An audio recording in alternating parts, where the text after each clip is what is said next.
बिस्मिल्लाहिर्रहमानिर्रहीम अस्सलाम वालेकुम गाइस। जो topic of the video is respiratory system. ठीक है, ये आपकी जो स्पेशल हिस्टोलॉजी है हमारी उसकी आ जाता है। ठीक है, लाइक उसका इनका चैप्टर नंबर 17 है।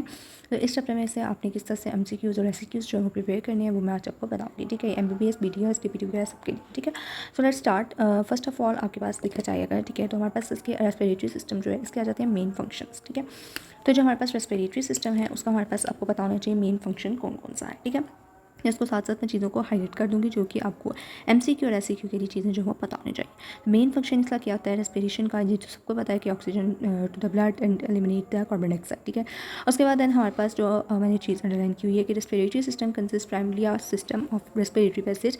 ये रेस्पिरेटरी ट्रैक्ट क्या है, डिवाइड हुआ होता है जैसे टू पार्ट्स में, प्रॉक्सिमल पार्ट डिस्टल पार्ट होता है। प्रॉक्सिमल पार्ट में क्या चीज़ें हैं और डिस्टल पार्ट में क्या चीज़ें हैं ये आपको पता होनी चाहिए। ठीक है, जो हमारे पास प्रॉक्सिमल पार्ट है उसमें क्या चीज़ आती है और डिस्टल पार्ट में ये आपको SCQ MCQ में पूछा जाता है। इसको आपने फिंगर टिप पे करना है। ठीक है, ये सारी चीज़ें सारे नाम आपको अच्छे तरीके से आने चाहिए। ठीक है, उसके बाद हमारे पास आ जाता है रेस्पिरेटरी एपिथेलियम। रेस्पिरेटरी एपिथेलियम आपका SCQ का क्वेश्चन है, इसको आपने बिल्कुल भी स्किप नहीं करना। रेस्पिरेटरी एपिथेलियम आपसे SCQ में जो है वो पूछा जाता है। ठीक है, और टाइप्स ऑफ सेल कौन कौन से हैं ये आपको बताना चाहिए और ये सिलेटेड कॉलमना। अब इनको याद करने का तरीका क्या होगा, ठीक है, हम उसको देखते हैं। ठीक है, ज़ाहिर है आप सोच रहे होंगे कि सारी को हम लोग रट्टा किस तरह से लगाएंगे, किस तरह से उनको याद करें।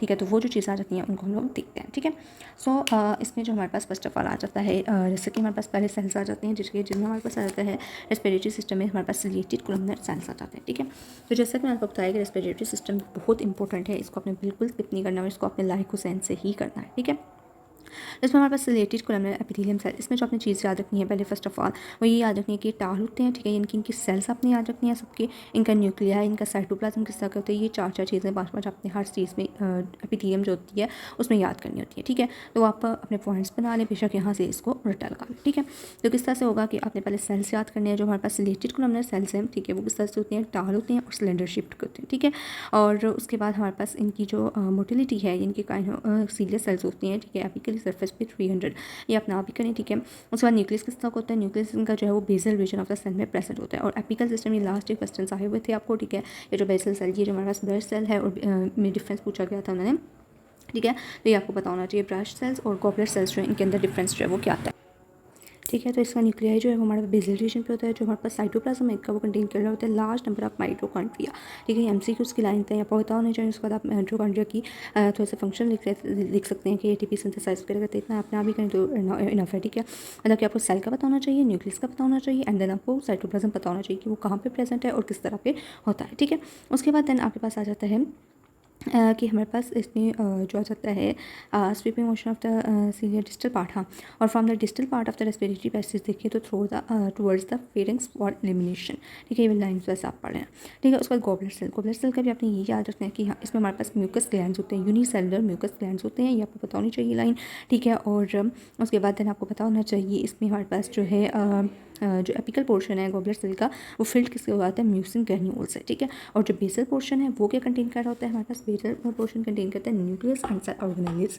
ठीक है, बहुत इंपॉर्टेंट लाइन्स हैं, इनको आपने MCQ SCQ के लिए इसी तरह से याद रखनी है। आपको ऐसे ही जो है वो लाइन्स आएंगी MCQs की। ठीक है, और ये आपको बतानी चाहिए। और अब किस तरह के क्वेश्चन आते हैं, पैटर्न क्या हो कि यानी कि जो लाइन्स है उन्हीं के आपको SCQ बना के पूछे जा सकते हैं।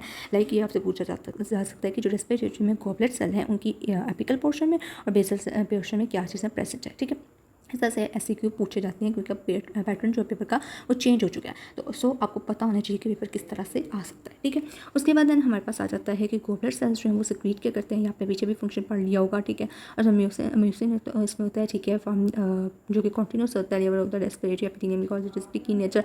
ये चीज़ आपने याद रखनी है कि स्टिकी नेचर होता है। ठीक है, और जो इसमें म्यूकस होता है। उसके बाद हमने याद रखें कि जो म्यूकस है long trapped debris is carried towards the larynx and the laryngopharynx. ठीक है, बाय द रिक्वायर्ड बीटिंग, ये बेशक कितना लंबा ना भी करें, बस ये याद रखें कि ये लेरिंग्स से लेरेंजियोफेरेंक्स होता है। ठीक है, और ये हमारे पास कहाँ था, फेरेंक्स था। ठीक है, इसका बेसिज। ठीक है, और इसकी एपिकल पोर्शन में क्या है और बेसल पोर्शन में क्या है, इसका फंक्शन क्या है और ये इसमें कौन से म्यूकस ग्लैंड्स होते हैं। ठीक है, इनकी यूनिसेलुलर म्यूकस ग्लैंड्स होते हैं। ये चार बातें अपने अच्छे तरीके से इसकी याद रख लेंगे। उसके बाद हमारे ठीक है। तो इसमें हमारे पास जो एपिकल सरफेस होती है उसके ऊपर क्या चीज़ें हैं और जो हमारे पास बेसल सरफेस है उसके ऊपर क्या चीज़ आ जाती है, ठीक है, उसमें क्या चीज़ आ जाती है, ये चीज़ आपको पता होनी चाहिए, ठीक है।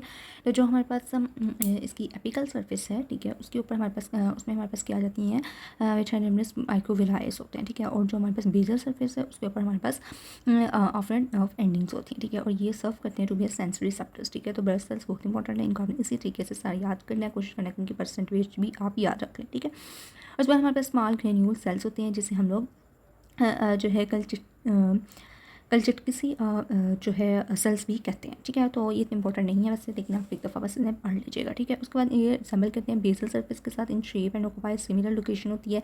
इनका साइटोप्लाज्म अगर देखा जाए तो उसमें स्मॉल मेम्ब्रेन बॉन्डेड ऑर्गेनेल्स होती हैं, ठीक है, और स्मॉल ग्रेन्यूल्स होते हैं, ठीक है। और जो है न्यूरो एंडोक्राइन सिस्टम्स, ठीक है, ये आप एक दफ़ा पढ़ लीजिएगा, इतना इंपॉर्टेंट नहीं है। इसमें सिर्फ जो ब्लड सेल्स है वो बहुत ज़्यादा इंपॉर्टेंट है, ठीक है।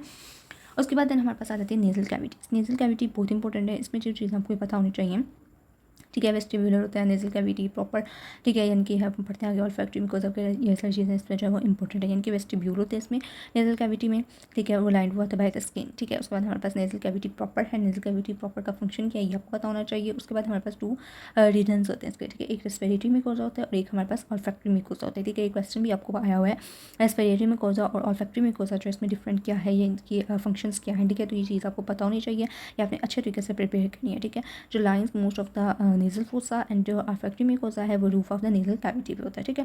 उसके बाद जो हमारे पास रेस्पिरेटरी म्यूकोजा है वो लाइंड हुआ होता है टिपिकली रेस्पिरेटरी एपिथेलियम पे, ठीक है, यानी कि हमारे पास thin layer of connective tissue lamina propria अपने रेस्पिरेटरी म्यूकोजा में किए जा रखती है कि इसमें हमारे पास लैमिना प्रोप्रिया होता है, ठीक है, ठीक है। उसके बाद जो कि इसमें हमारे पास जो है सिंपल ब्रांच ट्यूबलो एसाइनर ग्लैंड्स होते हैं, ठीक है। ग्लैंड्स का पता चला है लैमिना प्रोप्रिया होता है और ये हमारे पास एटिपिकल रेस्पिरेटरी एपिथेलियम है, ये आपको एमसीक्यूज में भी आ सकता है, ठीक है, कि विच पार्ट जो है वो लाइंड हुआ था टिपिकल रेस्पिरेटरी एपिथेलियम से रेस्पिरेटरी म्यूकोजा, ठीक है। उसके बाद ये सिक्रीट करता है कैल्सिटोनिन लाइक पॉलीपेप्टाइड, ये आपने इसका फंक्शन याद रख लेना और रेस्पिरेटरी म्यूकोजा अपने तरीके से जो है वो प्रिपेयर करना है, ठीक है।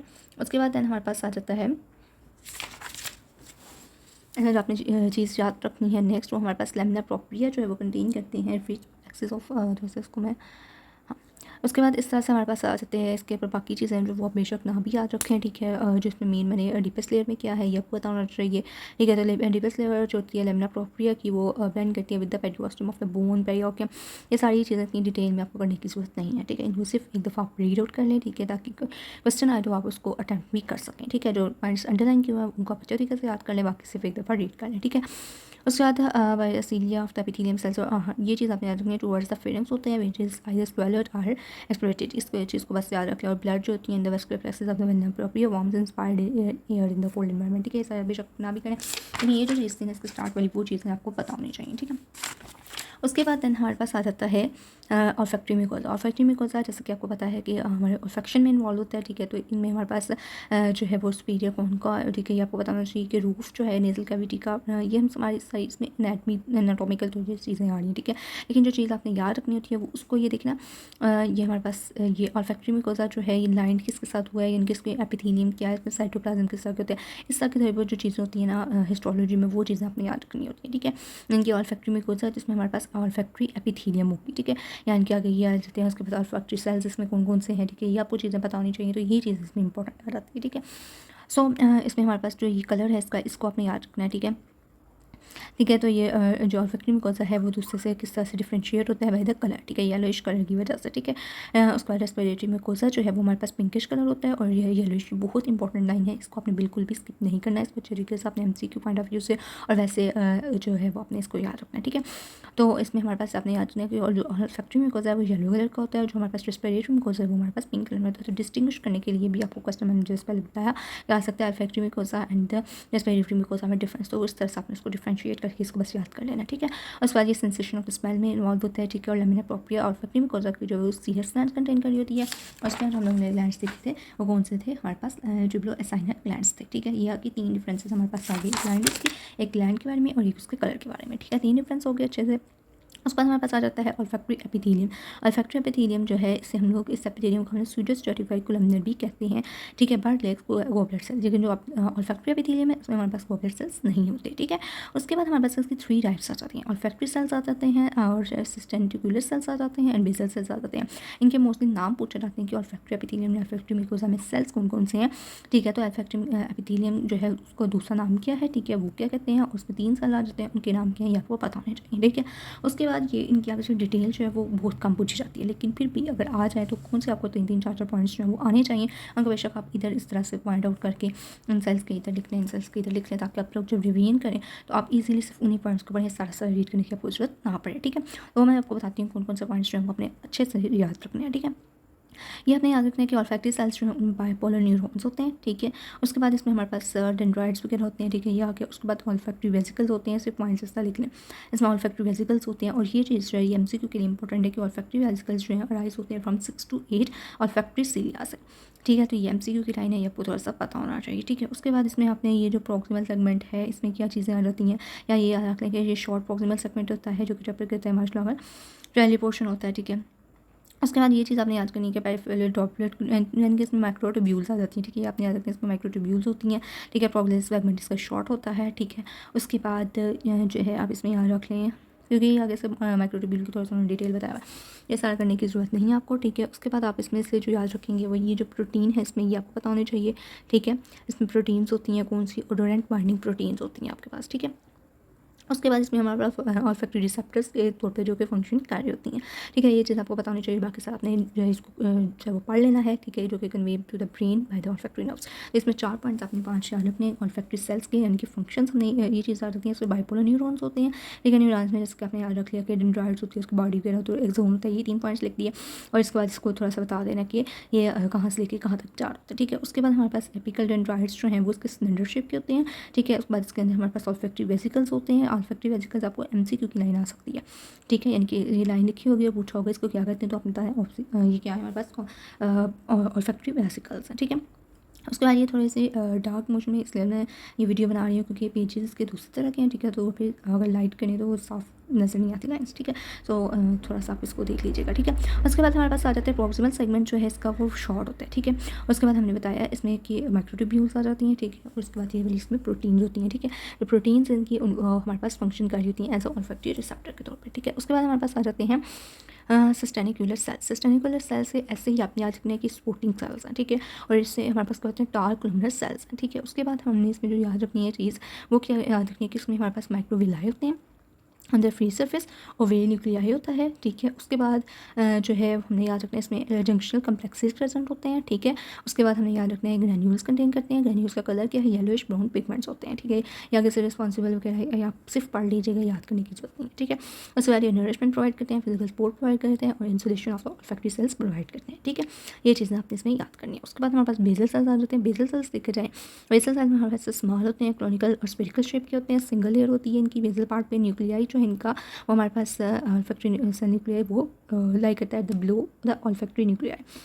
हमारे पास ऑल्फैक्टरी सेल न्यूक्लियाई थे, उससे नीचे हमारे पास इसका न्यूक्लियाई आ जाता है, ठीक है, यानी कि सिंगल लेयर में होता है। उसके बाद में हमारे पास स्मॉल क्लिनिकल स्पेरिकल सेल्स होते हैं, ठीक है। उसके बाद ये एक्सिबिट करते हैं, इनमें माइटोटिक एक्टिविटी होती है, ठीक है। बाकी सारे आपको विषय करने की जरूरत नहीं है, 4-5 पॉइंट्स आपने इसके जो वो याद कर लेना है। और जो बेसल सेल्स हैं वो रिजर्व सेल्स होते हैं, ठीक है, ये चीज़ आपने याद रख लेनी है। इनके स्टेम सेल्स होते हैं हमारे पास। ये 4 पॉइंट जिसके हो गए, 5-6 इसके पॉइंट्स हो गए, हमारे पास इसके सेल्स हो गए। अब अगर आपको डिफरेंस आए या वैसे क्वेश्चन पूछा जाए एमसीक्यू में आए तो होप्स हो कि आपको ये चीज़ें जो वो नहीं भूलेंगी और आप कोशिश करें कि इसको लाइक हुसैन से ही याद करें, इसको फिर दोस्त से जो है वो करने की कोशिश ना करें, क्योंकि उधर बहुत कम जो है वो लिखा हुआ है और तो आपको समझ में नहीं आएगी, ठीक है। इस पोर्शन में से फिलहाल कोई डायग्राम नहीं है।